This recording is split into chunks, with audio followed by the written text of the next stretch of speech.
Hello everyone, I am Gaurav Mittal. I am currently working with Thermo Fisher Scientific as a data science manager. Today I am going to present a topic like how we can secure the email attachments. So I would like to highlight like what is the business scenario here. So today all the organizations they are sending emails to their customers, and most of these emails they contain the attachments. Now these attachments they may contain the customers' PII data.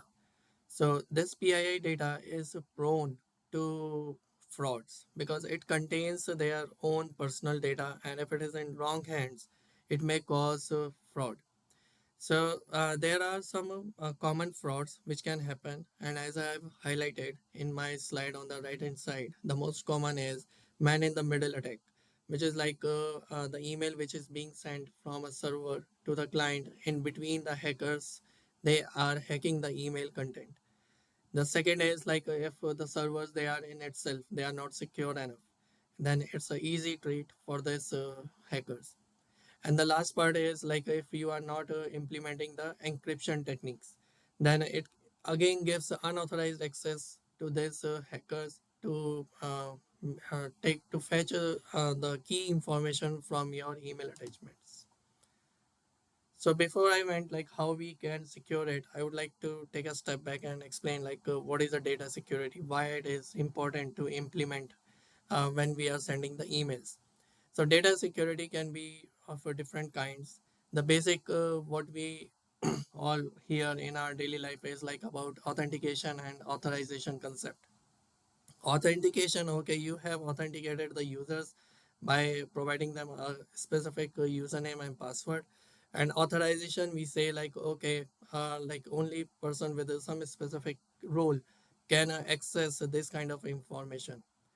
The other security feature what companies they need to implement is like data should be available 24 by 7 hours. For example, like banks, whenever you want to log in, you can log in, can get the information, can see your receipts, and it should be all secured fashion. And a third part, what organizations they implement today is encrypt the data. So they encrypt the data using a key, and the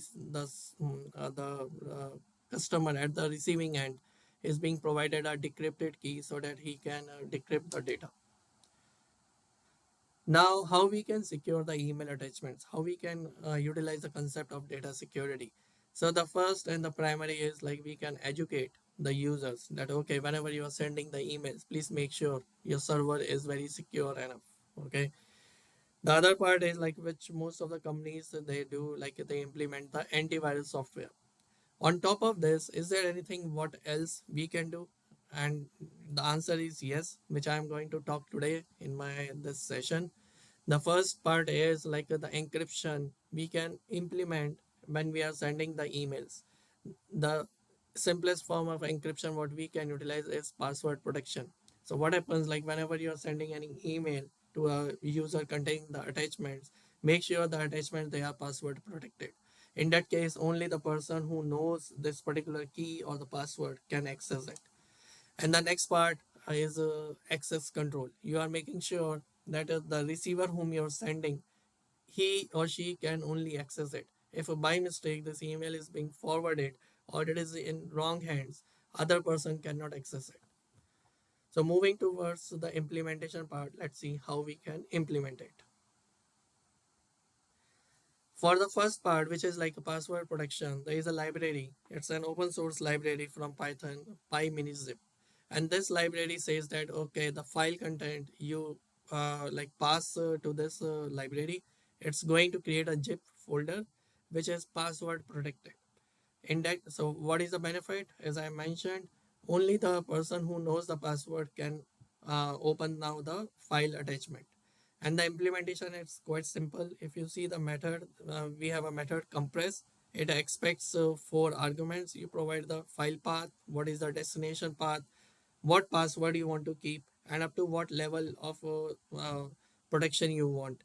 So password you can keep the information which only that person knows, like his date of birth, his phone number or something personal information. But it's just an example. Ideally, it goes per your organization and your project needs. Now, if we are working in AWS architecture, how we can implement PyMinizip layer? So it's quite simple. In AWS Lambda, we have layers, and there is a command. You can install the PyMinizip library, which is being mentioned on the left hand side bottom part. Once you create it, you have to just upload this as a layer to your Lambda function. And I have taken some screenshots like after you upload how it looks like. I was using Python 3.7 runtime and I was able to upload the layer. We have talked about access control, which is our second kind of security, which we are going to attach to our emails having attachments. So, what are pre-signed URLs? So, they are like pre-signed URL says that okay, you don't need to send actually the file as a physical attachment. Instead of that, just send one URL, and that URL guarantees it is very secure. It is actually already pre-signed. Now, to generate this kind of URL from the AWS, you have to grant access to the receiver that he or she can download the file from this URL. The beauty of it is you don't need to actually make changes in an AWS profile. No, it is a temporary access which is being granted. The key benefits are like you decide whom you have to send this URL. And secondly, you don't need to change any AWS architecture. Nothing, no profile change, nothing. Okay, you are granting the temporary access. And third key point here is, which is the main key feature of this pre-signed URL is for how long this URL will be valid. For example, if the email is being sent wrongly by some to some wrong person, maybe this email URL is not valid as of now. Okay, there are different ways to control the duration of this URL validity. The first example is like if you are generating the URL using IAM instance profile, it is valid only for 6 hours. But if you want it to be some longer time, like up to 36 hours, then you have to use STS service, which is security token service.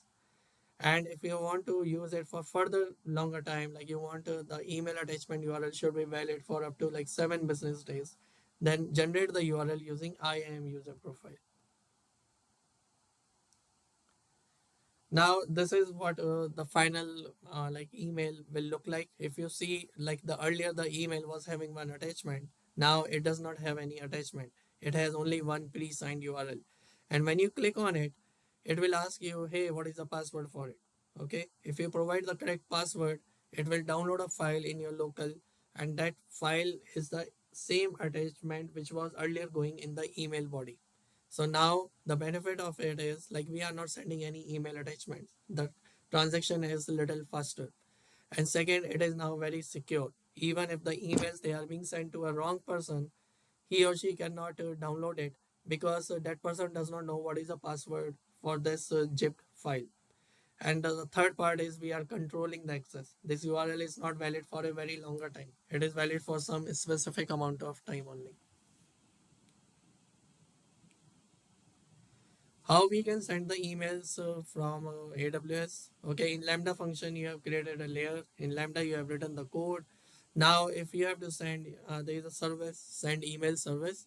In send email service, you have to create one identity, which is a verified identity who is sending the email from. But to whom you want to send, you don't need to create verified identities. You can even send the emails to non-verified identities. Okay, but there is a limitation of SCS service that we can send only 40 emails in 1 second. So in your code, like when you are sending the emails, you need to handle it. That okay in 1 second, otherwise it will lead to throttling error. So this is the final code. So if you see the first step, I am compressing the file. I have a temp file, CSV file. I want to compress it. I have provided the password as password, and compress level I have put as 9. And then I am putting like okay till what time it is valid. So I have put 7 working days here. And the last which I mentioned is a limitation of SCS service. So I am just putting a time limit. Okay, after you send the email, just wait for some time before you start sending the other email so that it does not time out. So complete AWS architecture will be like this. The Lambda function, the whole code is in Lambda. From Lambda function, I am reading one CSV file. The CSV file contains the information whom I want to send the email. Now, when I am parsing it, I am using PyMiniJib library. When I'm going to send the email, the attachment is will be zipped file, and then once the zip file is generated using PyMiniJib, I am generating S3 signed URL.